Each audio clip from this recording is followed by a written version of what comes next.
Welcome to the I Don't Believe in Astrology podcast. The podcast is dedicated to conscious souls looking to change the world. Astrologer by day, climate activist by night. Here is your host, Debra Silverman. I am only human. I have my faults and my shadows that are as bright as the light that shines within.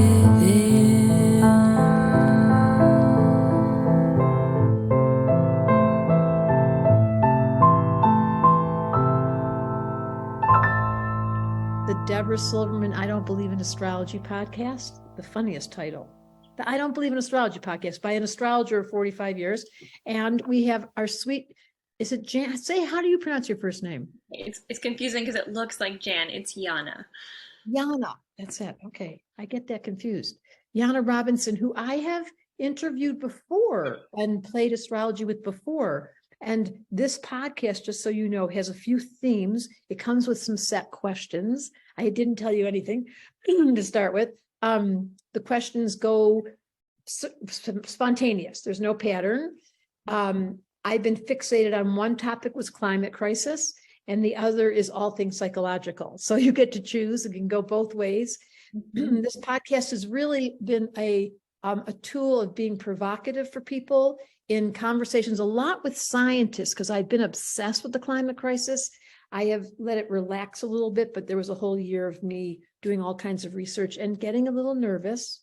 The first interview of this whole podcast was Jeff Orlowski, who wrote Chasing Coral and won the best on Netflix, the best documentary of the year. And he set me in motion when I realized, isn't no one talking about this? So I've relaxed it a little bit, and I want to follow your lead and just see where you and I, both being somewhat of dancers with words and energetically super sensitive and all about empowerment of women. That's our common, one of our overlaps of really giving women back to. Both of us have running online companies, and mine are all women. Are yours all women as well? I had a therapist who was a man, who was, but I mean, he was still a minority as a man in many ways, and he was on brand. It was great.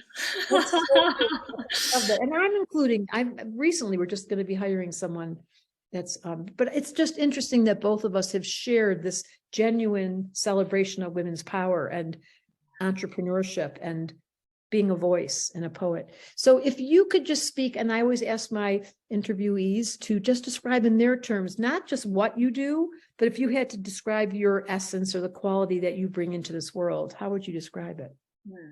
Good question.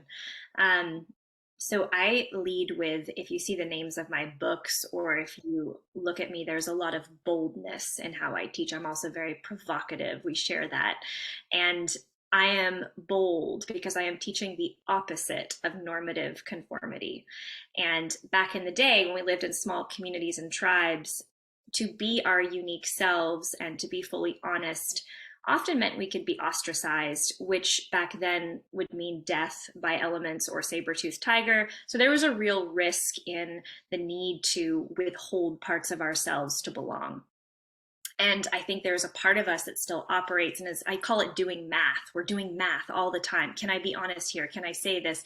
Can I make this painting? Can I paint a vagina? What will my father-in-law think, or whatever it is? And everyone should paint a vagina. Because is what this episode should be called. Everyone should paint a vagina.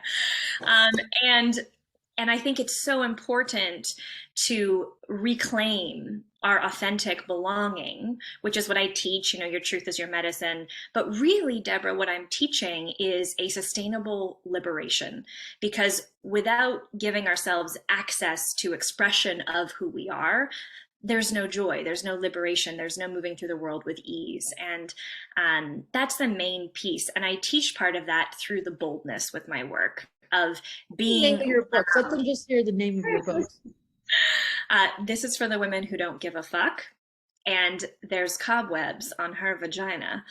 My third book, I'm actually, and that's what I would love to talk about, is I'm going through a book proposal right now. And the whole piece actually is working with women on what their unique contribution is, because I agree, Debra, the world is fucked. Like, choose your flavor of fucked. The environment, the animals going extinct, women's bodies, their rights repressing back to the fucking Stone Age, like politics, healthcare system, education, DMV. Like, what's your flavor of fucked? And so many people are watching the news, and then they go into this empathetic state of being their own Titanic. And what I want to say to everyone today is stop watching the news. The earth is fucked. Yeah, it's fucked. It's totally fucked. And here's how you fix. This is our unfucked. Can I just, you have to just give me one moment, please? Yes. This is just the best segue. Here we go. You're now, everyone that knows astrology can watch this chart. You're not going to be surprised when I show you that Janne has 3 planets in Gemini. Jupiter, the biggest planet in the heavens, is sitting on her thought process saying, say it, say it, say it. Next to the moon saying, oh my God, I feel it, feel it, feel it. I'm going to say it, say it, say it as loud as I can, in the 8th house of sexuality, intensity, and truth. 3 planets in Gemini in the 8th house with Jupiter sandwiched. The biggest planet in the heavens is sitting on your mind and on your emotional body saying, Gemini, Gemini, say it, say it, say it. And she can't say it, stop, because she's Scorpio rising. So perfect. Your chart is just exact. You are so yourself. And the sweetness is she has the sun in Cancer. So it all comes out of compassion. It sounds like it's got an edge, but if you take one level deeper, you'll see. And then opposite her sun is exact degrees Saturn. So she has discipline and a really strong work ethic, and she can't stop. With 2 planets in Leo, Mars and Venus going louder, louder, louder. Okay, I totally interrupted you. And what I also love is I teach women to embrace their duality. So the Gemini part is perfect because I'm working with Renaissance women right now on claiming their duality. So that makes Gemini 2 faces. Thank you. That was great. And I do feel like a Leo. Look at this fucking hair. Jupiter, you've got Jupiter. You have to understand this happens once a year. Jupiter's 100 times the size of Earth. And it's sitting on your thought process. It's big, it's expansive, it's wild. And it's sitting on your moon. And you know how when you look up at the sky sometimes next to the moon, there's something that just happened the other night, something super bright. That is the date. It only happens for like a day. It was sitting there, and you were born with Jupiter sandwiching, saying, how big, how loud, how fun, how spontaneous. You came with extra juju. Am I right or am I right? It's probably true with the names of the books. I love that. I love that. I've also been feeling, I just pitched a new book and I'm feeling really clear the last 3 days. So that makes sense. And the one thing on the note of the planet, the one thing I wanted to say is, like, I think my personal, how do we unfuck the planet plan is, I believe that each one of us is born with a unique set of gifts to support a unique contribution to close a gap in the world. And so I've been having conversations with hundreds of women the last 2 months around what their unique contribution is, why they're here, and really redefining. I know our world has, I was on a call today with a woman in her 50s and we named her why. And the first thing she did was cry because she said, I'm 51 and I'm just figuring this out.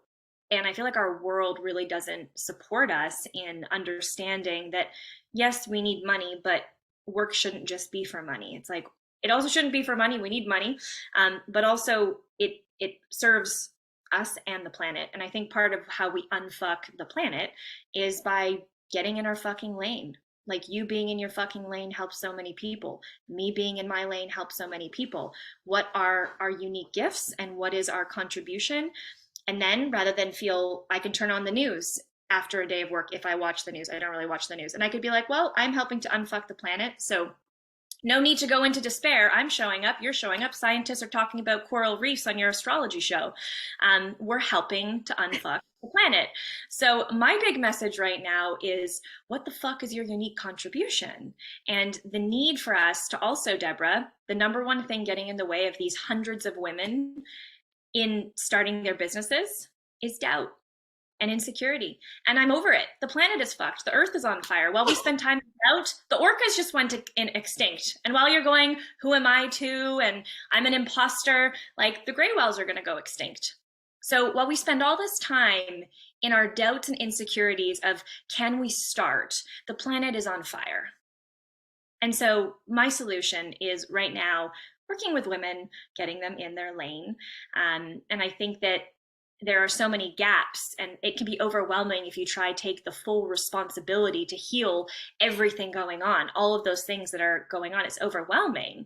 You don't have to fix everything. There's a shared responsibility as human beings on this planet, but you do need to figure out what your lane is and what your responsibility is and what your gifts are, and to show up to that. And your responsibility, because we live in an economy, you're told to like go get a job that makes you money or like work in the military. That's actually not your purpose. That's building an economy, and that's making money, and that's building the US money. It's like we need to reteach people what work is and redefine that. That's my next question, you little excited thing. I want you to fill in this sentence. I wish people would quit committing to their insecurities and just show up for the planet through their gifts, because it's a byproduct. When you use your gifts, the byproduct is you help the planet, you help humanity. It's not the separate thing, it's the same thing. And I think we need to really, all the time we spend massaging people's doubts and insecurities and on all those things that we have. It's like, this is a self-absorbed, individual, insecure story, and it's not helping the planet. And what do you really believe? I love what okay, here's another one of my favorite questions. So tell me something in this reality that you can't live without. A couple things that you just can't, you wouldn't be able to live without.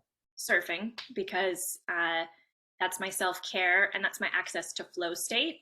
And I think without being restored in our physical, mental, emotional, spiritual bodies, we're useless. So that's how I take care of myself, to take care of the planet. Connection. And I think about connection to my dog, connection to community, connection to partner. I think without both connection to ourselves and external connection, I think life ceases to be important. We're here to love is a version of connection. Connection is a basic need and a resource.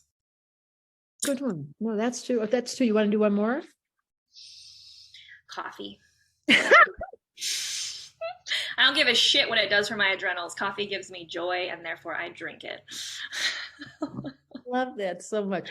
Okay, this is another one of the Debra Silverman podcast questions. This is a funny one. If you weren't talking all the time about this passionate desire to activate women's purpose and give them the what the fuck, however it goes, what would you be doing if that part of our life was clear and women were free? What would Janne be doing if she wasn't captured by her cause? Well, I think I'll be captured by my cause for my whole life. Like if I had 60 million, yeah. or sorry, I made it misunderstood. If it was already done, what would be your secret other version of you that if that was already accomplished and this planet didn't require that? Well, my cause is liberation and authentic belonging. So there may be a cause to work with women that will evolve into working with men, and then it'll evolve into working, like there's going to be so many different causes from my why. My why isn't women. My why is liberation of the planet. And to liberate the planet, we need to liberate women. That's part of the way. It's not the only part. So I will be in conversation. Slow down, little Gemini. Do that once more, your cause. My cause is liberation, but for liberation of our planet, yes, women being liberated. Liberation. Can you take me to your definition of liberation? Liberation is an expansive, joyful, colorful, rich expression that doesn't really have any borders or limits. It's this existence of color. And not like pastels, really deep, beautiful, bold color. Like fall. I always say, why can't they have fall all year round? I mean, like, I appreciate the colors of Costa Rica, so fall is exciting for me, but I like turquoise and like bright colors. But fall is pretty. Fall's a little somber though. It's like we're going into rest. Oh, I'm so, Great. I'm so in love with that rust and that yellow. So here are three, you have 3 planets in Gemini. I have 2. Part of this podcast is to demonstrate, to like illustrate, how does it feel? This is very Gemini energy. You're a wordsmith. And part of your function this life, not unlike mine, is giving people language on their terms so they can start to identify their unique strand of the tapestry. And it's very clear we have a very similar mission, and our charts have some similarities. We both have that Saturn opposite the sun is a very disciplined personality type, which I can see you have as well, where, here I am in my mid 60s, headed towards 70, and I've kept my youth because I do exactly what you said. Every single day, I'm like, I'm in the body now. Like, what can I do to get this thing? And people that stop using it, stop having orgasms, stop getting excited over the stupidest things, stop getting tickled by the smell of coffee. Uh-oh. And when that begins to diminish, and part of, I think, the climate crisis is that so many of us have become toxic on the inside and accepted mediocrity or gotten comfortable or complacent. And I see what you do is you're a fire starter. You're like, let me just give you permission to realize we're fucked. I just love that inspiration. And you're saying it in a way you're helping me today, because the Leo in you, that Mars conjunction, I want to show you that again. For those that are into astrology, this is so evident. Mars and Venus together. So your male energy is in Leo and your feminine energy is in Leo, and they're standing together in the house of fire, where you're using your dramatic expression of creativity through your clothes, because I see you've got a beautiful Instagram. You guys go check out her Instagram. I was stalking you last night. But to see the visuals that you use, like the beauty, the Leoian, uninhibited, and that's part of the Gemini appetite, but it always comes back to your purpose. And it's so wonderful to hear you speak to, and this is what I think everyone longs for, is tell me my purpose. And astrology is just that. When you study in our school, you learn first level 1. What did I promise? Because it's hard to unearth that. Like, people will come and work with you. I'd love to hear more how they can. But the real gift, why I love astrology, I always tell people, I'm going to teach you how to fish. You're going to start fishing, and then you're going to be cooking for the neighborhood. Because when I teach, is like, you learn to do this and then do it for others. That's my astrology spreads like. It feels to me like you're working more one-on-one. Tell us how your organization. Totally. And astrology is great because it's a good resource to better understand who we uniquely are. So it's like, it gives us language. What I work with women doing, and also as a poet, if I had to condense it, it'd be that I help people name it in a way that is liberating.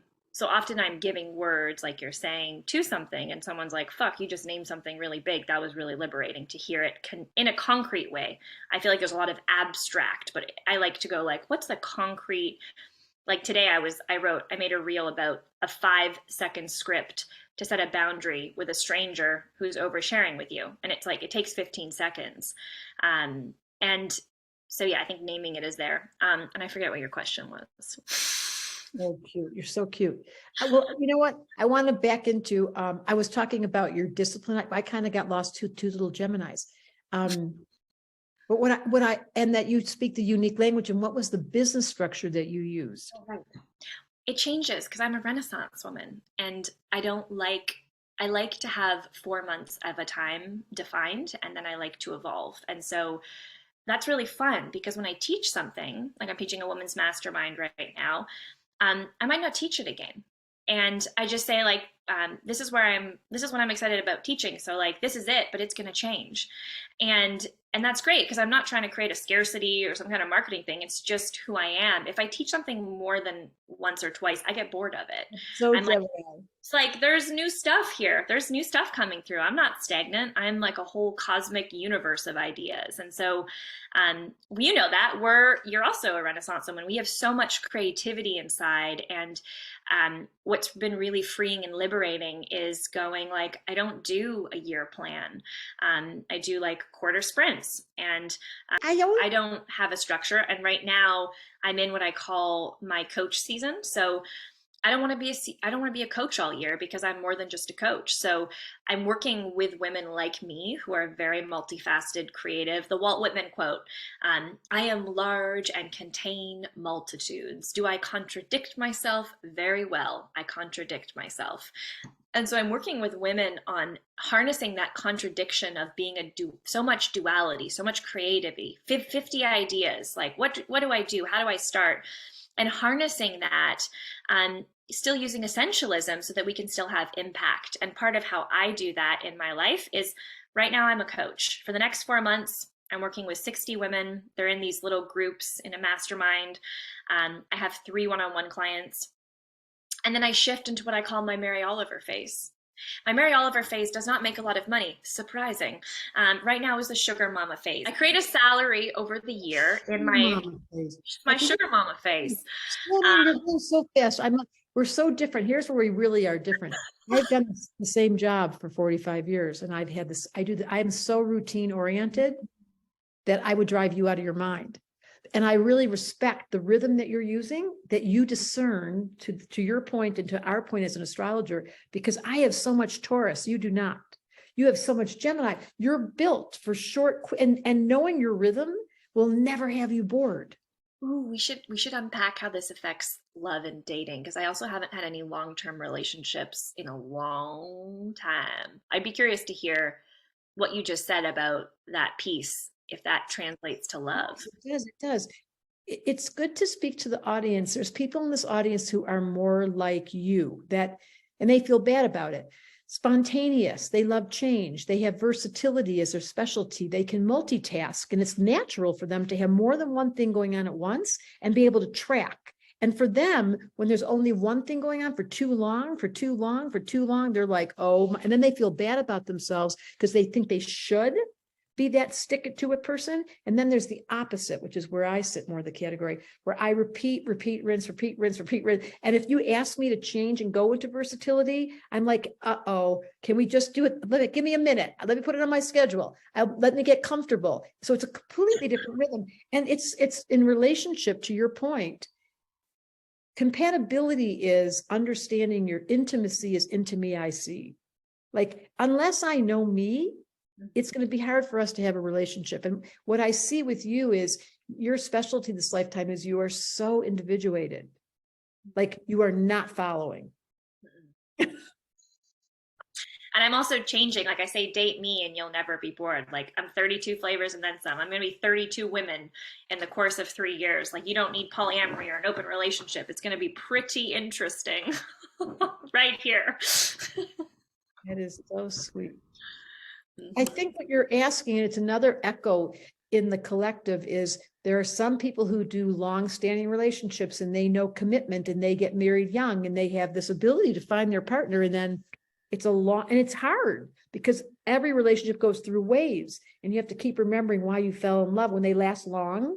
You have to keep trying to remember, is this the same? Did I remember what I fell in love with? Because it's now changed so much. And then there's the opposite, which is where you and I share. I've had multiple relationships, and the carefulness for those that don't have relationships to stop the judgment, because there's something to be said about a lifetime where singularity becomes the access to the inner world, or multiple partners becomes the access to discernment and unwilling to settle. It's a very specific strand.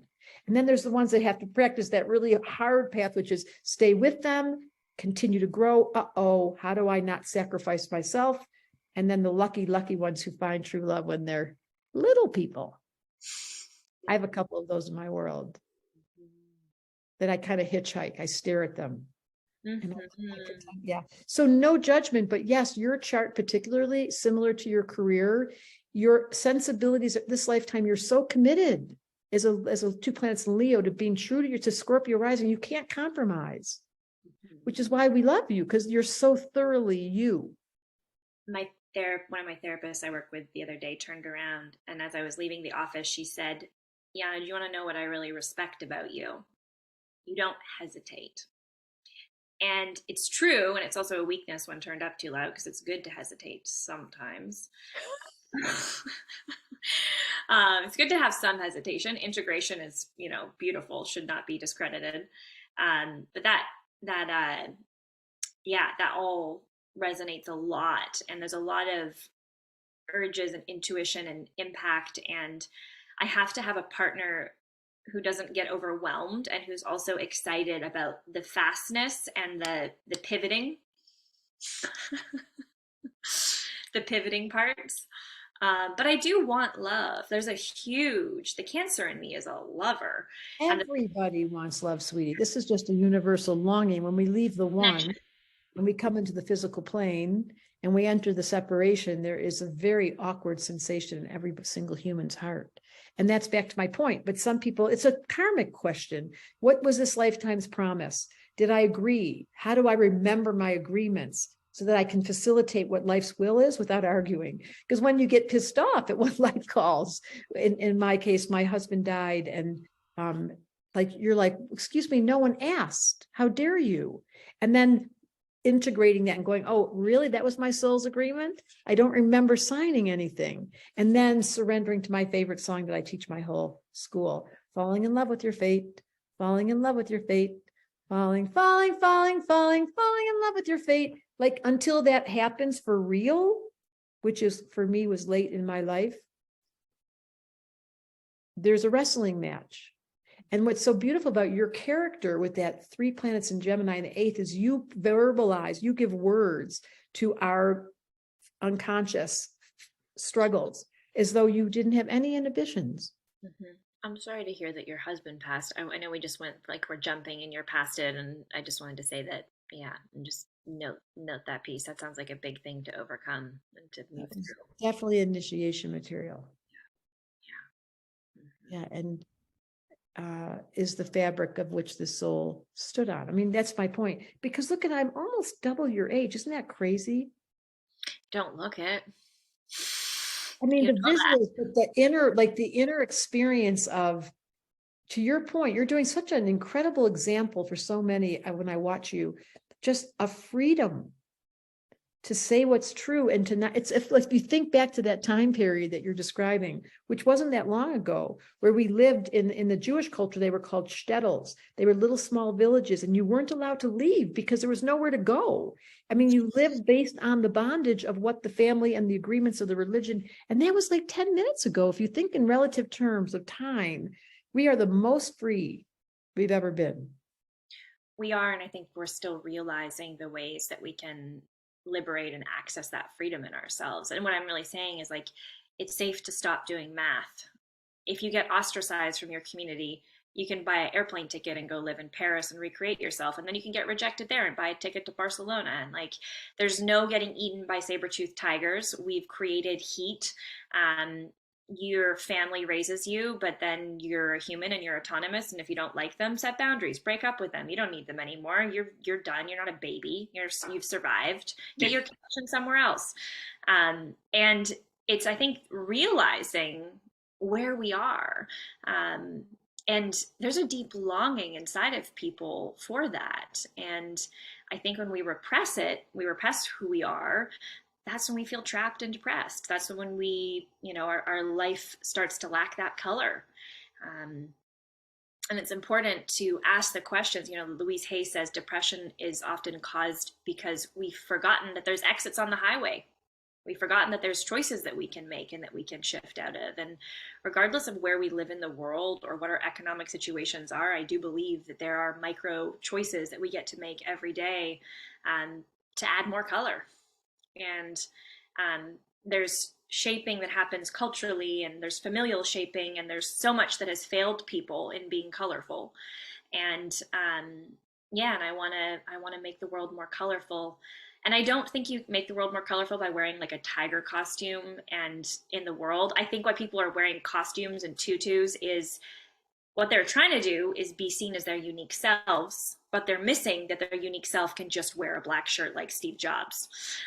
So you can be colorful without wearing a costume. Just to call out the people who have to wear costumes all the fucking time. They're fun, but you're a costume. You're your own self. Tell me, when you were a kid, what your personality was like in high school. I actually wore a tiger costume to school for a couple of months. In grade, as I was saying that, I'm like, that's funny, I did that. I actually did. I went through phases where I would like only eat sausages. Like I would go through food phases where I was really like I would only eat certain things. I remember I drank Bragg's for a while. I like loved, like the Bragg soy sauce. My mom just let me. She was like, "Okay, you can do that," and that was liberating. Uh, and yeah, I mean, I grew up with a single mom who was on welfare, and there definitely were some restrictions in resources, and I definitely built my own world. I played these, it's called glass animals. They were these tiny little animals, like little birds, and I would make food out of Play-Doh and paint it, and I would have whole economies and worlds. They would fall in love and go to work, and I say that I'm a world builder, and I feel like since I've been a little kid, I would spend hours isolated playing with the animal. This was An the animal. astrological moment, because this is so unbelievable. Neptune is also opposite your sun, which is the imagination that can enter into other worlds and create visions and see visions for other people. Neptune's opposite your sun and Saturn, the workaholic and the visionary. That's unusual. I've never seen that before in a long time. Okay, wait, I wanted to back up. The question is, here's one of my favorite questions. If you could meet anyone in time and space that alive or not alive, that you could have a really deep conversation with, who would it be?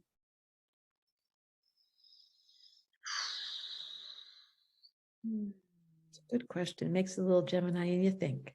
Yeah, it does. This is what it looks like. Impulse answers, but I wanted to really feel into the. And that's Cancer right there. See how she's using her body to feel? Her mind reacted and then she went down, and she's waiting for her kinesthetic indicator to give her the yes or no. It's a very profound exercise. Yeah, I'm coming up with many different artists. I'm all ears. From Mary Oliver to like Charles Bukowski to Gustav Klimt to a woman who wrote, I think it was Orion Mountain Dreamer. She wrote The Invitation. You know what? You know who I would actually love to talk to? I'm feeling this deep. I went to Sedona. I worked with Peter Levine, and I went to this. It was the very first indigenous community called the Sinagwans, and from 600 AD. And I walked around. It's an archaeological site, and I was walking around doing a tour. And I really got hit in my body with, holy fuck, we are not in right relation to each other anymore. I feel like we have a capacity of 100 to 150 people. And the reason we're so frustrated in the world is back in the day, I understood it wasn't called generosity. Taking care of you was taking care of me. If I killed a cow, you were hungry, I fed you. And this individualistic world, people feel alone and like they're solely responsible for caring for themselves. And we don't do a good job of taking care of people that are homeless, or, there's these real gaps. Whereas what I feel deep in my heart, and many people with, I think, empathy probably feel that this is true as well, is I know in right relation, we don't step over a street dog to walk into a 5-class restaurant in El Salvador. I know in right relation that it isn't okay that there's a homeless guy living in the park.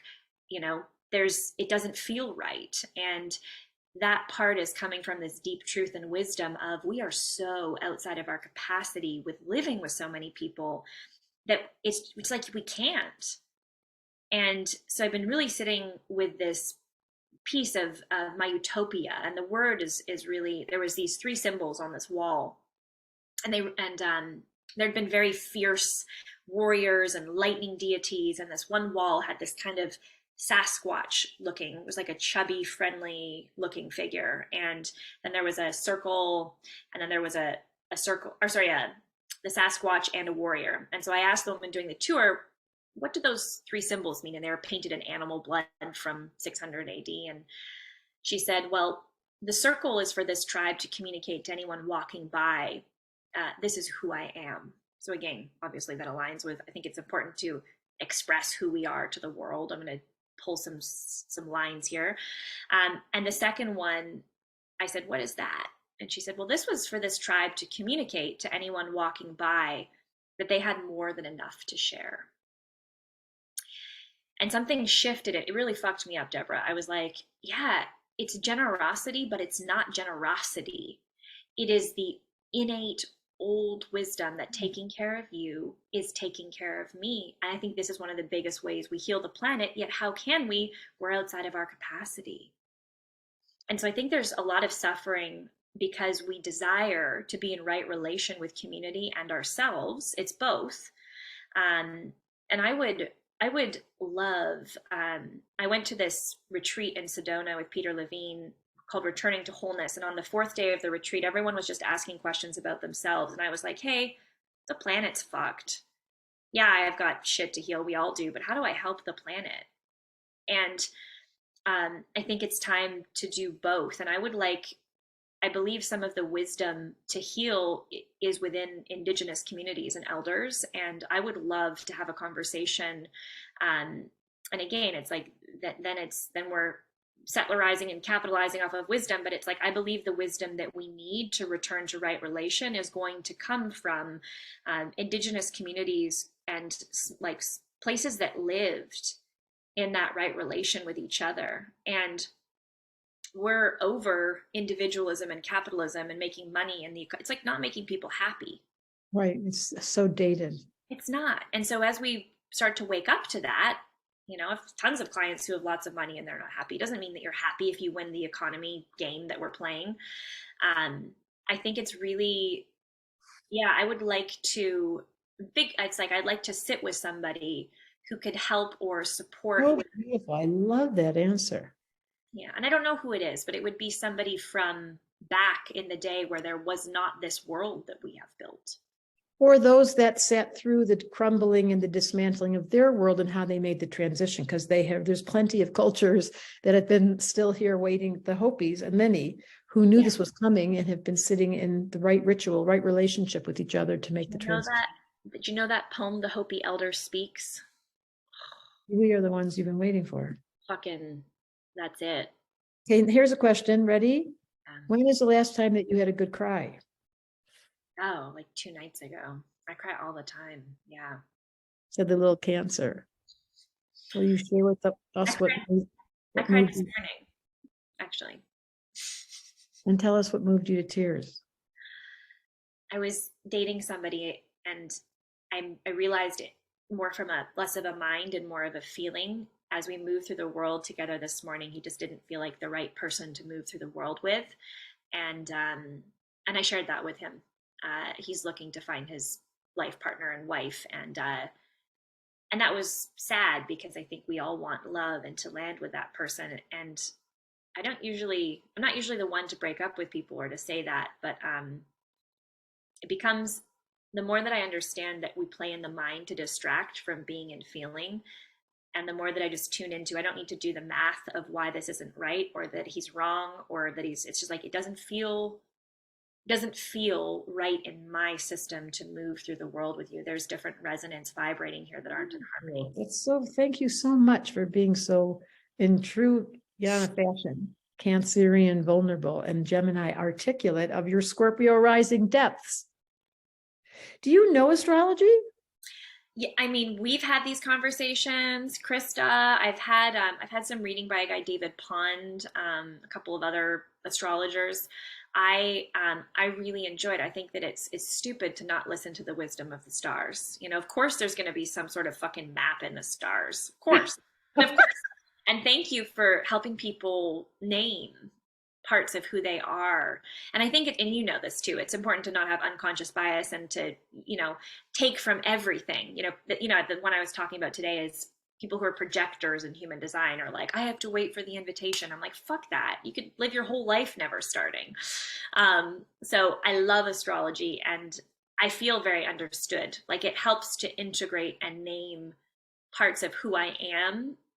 When you say things like that, I go like, oh yeah, that feels true. That feels, you know, it's rarely that it doesn't feel true, I would say. Most of the time. Magic for me. Okay, and here's our last question. What should I have asked you today that I didn't ask you? What would be funny, really energetic for you to be able to say, God, this is what I really was thinking or talking or wished you asked me about? mean, we really hit some big pieces. Maybe we got it. Maybe we got it. Two little Geminis, and I have energetics similar to yours. I mean, where an edge I'm excited to explore that I'm playing with is comedy. And yeah, there's a few ideas that have been showing up that are edges for me that feel really liberating to play with. And I've been playing around with some comedy stuff, and also about to enter, which feels quite interesting, traditional publishing in a different way. Still in Janne fashion, but a little bit more, yeah, and that feels exciting. And I think I want to share that, as I just talked with an agent about this new book idea, and it just feels really good. I think it's really important that people both figure out what their lane is and trust that the world needs to hear it, and let go of any insecurities around, if like, just to pull it forth. And I feel really grateful to also have found an agent and have a business where my voice gets to be elevated and gets to touch people, and that feels like a really big gift. So that's it. We're on the same exact page. The same thing just happened to me. It's very exciting when you know that life has beckoned the next generation of your lineage, your own language, your own generation of creativity. It's so when life comes and goes, excuse me, could you come this way? And then there's people who are still, this is really important, because in this interview series I've done, they're all shiny, big giant spirits like yourself. And then the people listening, I can imagine if I were you, Debra Silverman knows astrology, and here's Janne, this poet, this leader of spontaneously creating methodology for people to speak to the obvious, speak to the truth, be free, liberated. I love that version, colorful. And then there's people listening, and you're wondering, what's your thing? And I want to just speak to the less colorful characters, because we definitely emanate the Leo and the Gemini. That there's something to be said about evolution and the steps that people are at as they are right now, and that the celebration of us being able to generate chi and then say, take this from us, take this podcast, integrate your Janne, let your, whatever the format is that will give you permission to speak, and just say fuck whenever you want, and let yourself be really honest about your truth, about the whole pretense. No bars held. I love that. I love the representation, and that is open to all of us. Yeah. I think this whole era of this Aquarian age is exactly that. The Aquarian age speaks to a group, a community, a shift of energetics, where once in the Piscean age, 2,100 years ago, under the guise of religion and Christ and Buddha, there was follow the leader. And then the Aquarian age came up, and it was like, you be the leader and throw away all the bondage of what was expected. And now we're in this free fall, which is uncomfortable, and why astrology and your work is so important. Because we want to say to people, the right answer is be yourself. Everyone else is taken. Let go of the constructs of whatever's been imposed on you from family or culture. And then ask yourself, to your point, and my big answer that I always tell everyone is just pray. Just say, please help me. Help me to access my higher self. Help me to find my path. Help me sing that song, falling in love with my fate. Let me take the risk of dating again and saying no and being hurt. Like, let there be no reason to not eat this life alive. And I know you and I share this. We're both wild ones. I cannot turn the volume down, and I'm headed. I mean, it's crazy to think about being 70 and having been on this planet that long, like to be headed that way. I've got a ways to go. But I see it right around the corner, and I see the wisdom that comes from the message that you're giving, which is, and I've been living this too. I've gotten so much shit in my life. People have gotten so mad at me. Hey, y'all. Do you think that we pray because we're trying to access trust? Of course, that's all the reason why we pray. We just continually give ourselves back to. Let's just finish with a prayer. Taking a deep breath, closing your eyes. May we all have the courage to be our unique self without inhibition. That the spontaneous inner push, the inner urge, the natural instinct that you are, is just always been here waiting. That's all required, is for you to breathe and to ask for help to bow your head, to take some deep breaths. Your soul is waiting for you. She or he has been here the whole time, without any judgment or any pressure. The world needs you now more than ever. And so it is. Aho.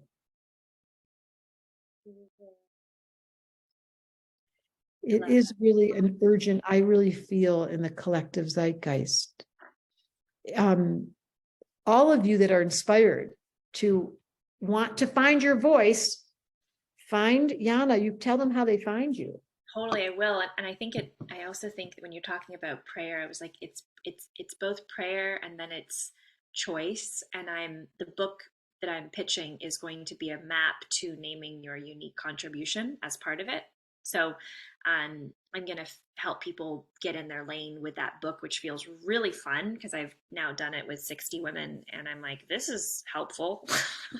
So I'll do that. That book's might not be ready for a minute, but I'm going to write it.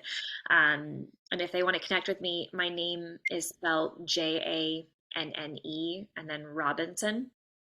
And I have a website that has stuff on it. I share things on Instagram most frequently. My books are the most, if you're an essentialist and like to focus on one thing at a time, start with my first book as a way into who I am and my work. It's a collection of poems. It's called This Is for the Women Who Don't Give a Fuck, and it's on my website. And I work with a very, very few coaching clients in certain seasons. I don't know when this is going to come out. So if you're feeling inspired and do want to work with me, I have a couple. I work with a few people, 3 people at a time. I'm doing this type of stuff. So I believe we seek mentors who are not special or unicorns, but have parts of ourselves inside of them, and that in spending more time with them, it helps to draw those parts out. So if you like any part of me today, I'd love to spend some time with you so that you can pull out your colorful parts inside of you. And that's it. That's why I think it's going, whose horizon do I like? How does that feel in my body? And I'm sure you know that, Debra. It's like people that are coming in, they're not just coming in for what you're teaching, they're coming in for your why. And so yeah, those are the ways to connect with me. And Deb, it is always a pleasure. I really appreciate your spirit and cosmic part, but also your psychology and mind part, and just flowing and resonating and bumper carring off each other is always really fun. So I also had a ton of calls today, and this was a really nice break in my day of like creativity and play. So thank you for having me. Thank you so much. That was such a pleasure. I'm so looking forward to the continuation. You guys watch her Instagram. Thank you for being part of our community. And one day I hope to teach you astrology when you grow up. Thank you so much for listening. We want to keep this conversation going with you, so please subscribe to our podcast and leave a rating and review to make sure you never miss an episode. Remember, climate activist by day, human by night. Send Debra a DM on Instagram at Debra Silverman Astrology and visit DebraSilvermanAstrology.com. And we're going to leave you like we leave every single episode. Make it your mission to change the world.